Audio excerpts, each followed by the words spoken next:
नमस्कार, मी विशाल परदेशी. महाराष्ट्र विशेषमध्ये आपलं सगळ्यांचं स्वागत. राज्य सरकारनं जनतेकरता घेतलेले लोकोपयोगी निर्णय आणि शिवाय वेगवेगळ्या प्रकल्पांबद्दलच्या सकारात्मक घडामोडी आपण जाणून घेणार आहोत महाराष्ट्र विशेषमध्ये. चला सुरुवात करूया. नवी मुंबईतील नैना क्षेत्रातील प्रलंबित नगररचना योजनांना तातडीने मंजुरी देऊन त्रुटी दूर करा आणि ग्रामस्थांना लवकरात लवकर मालमत्ता पत्रक म्हणजेच प्रॉपर्टी कार्ड्स वाटप करा, असे निर्देश मुख्यमंत्री देवेंद्र फडणवीस यांनी सिडकोला दिलेत. सह्याद्री अतिथीगृहात झालेल्या बैठकीत ते बोलत होते. मंजूर योजनांमधील त्रुटी दूर करण्यासाठी प्रत्यक्ष जागेवर जाऊन पाहणी करण्याचे आणि खासगी यंत्रणांमार्फत जमिनींची मोजणी करण्याचे आदेश त्यांनी दिलेत. तसंच उपमुख्यमंत्री एकनाथ शिंदे यांनी नैना क्षेत्राच्या भविष्यातील वाढत्या लोकसंख्येचा विचार करून कोंढाणे आणि बाळगंगा यासारख्या जलस्रोतांद्वारे दीर्घकालीन पाणी पुरवठ्याचं नियोजन करण्यावर भर दिला. पैशांअभावी कोणत्याही गरीब रुग्णाचा उपचार किंवा शस्त्रक्रिया थांबणार नाही, अशी ग्वाही मुख्यमंत्री देवेंद्र फडणवीस यांनी नागपूरमधील महाआरोग्य शिबिरात दिली. धनवटे नॅशनल कॉलेजच्या प्रांगणात पार पडलेल्या या शिबिरात हजारो रुग्णांनी मोफत तपासणी, औषधं आणि शस्त्रक्रियांचा लाभ घेतला. गेल्या 1.5 वर्षात मुख्यमंत्री वैद्यकीय सहाय्यता निधीतून 57,000 रुग्णांना 452 कोटी रुपयांची मदत देण्यात आल्याचं मुख्यमंत्र्यांनी सांगितलं. नागपूर शहराचा विकास जलद गतीने होत असून शहराच्या सुनियोजित विकासासाठी निधी कमी पडू दिला जाणार नाही, अशी ग्वाही मुख्यमंत्री देवेंद्र फडणवीस यांनी दिली आहे. नागपूर महानगरपालिकेच्या कार्यक्रमात मुख्यमंत्र्यांच्या हस्ते लाडपागे समितीनुसार 476 सफाई कामगारांना कायमस्वरूपी तर सरळ सेवेतील 103 युवकांना नियुक्तीपत्र देण्यात आली. यासोबतच स्वच्छता कर्मचाऱ्यांसाठी मोफत घरकुल योजना आणि आपली बस सेवेसाठी व्हॉट्सअप तिकीट प्रणालीचा शुभारंभ करण्यात आला.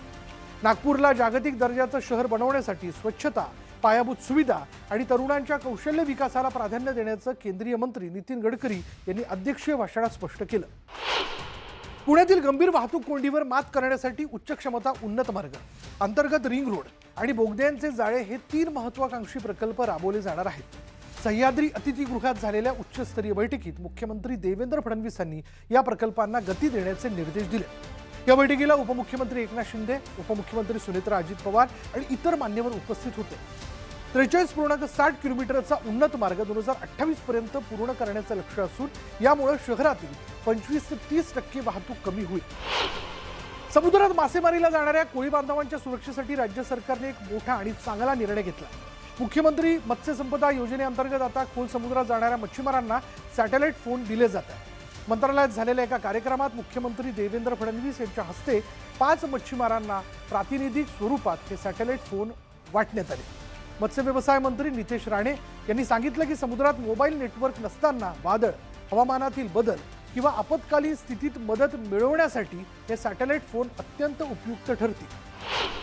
मुंबई शहराची पाण्याची वाढती गरज भागवण्याकरता पालघर जिल्ह्यातील गारगाई धरण प्रकल्पाच्या कामाला गती देण्याचे निर्देश मुख्यमंत्री देवेंद्र फडणवीस यांनी दिले.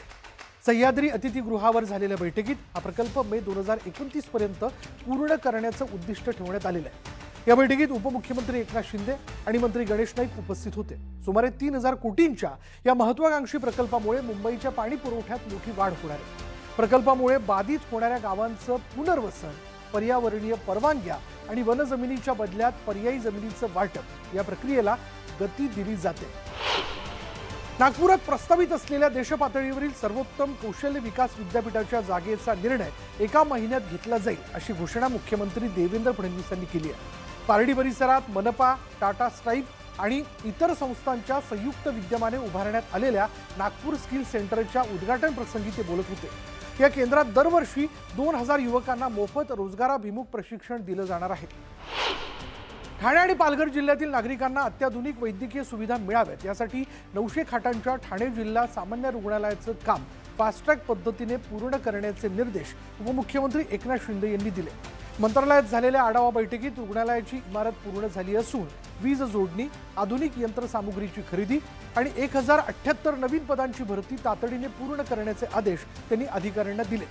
या भव्य रुग्णालयात 500 खाटांचं मुख्य रुग्णालय, 200 खाटांचं महिला बाल रुग्णालय आणि 200 खाटांचं सुपर स्पेशालिटी केंद्र असेल. आज महाराष्ट्र विशेषमध्ये इतकंच. पहा फक्त न्यूज 18 मराठी, आवाज महाराष्ट्राचा.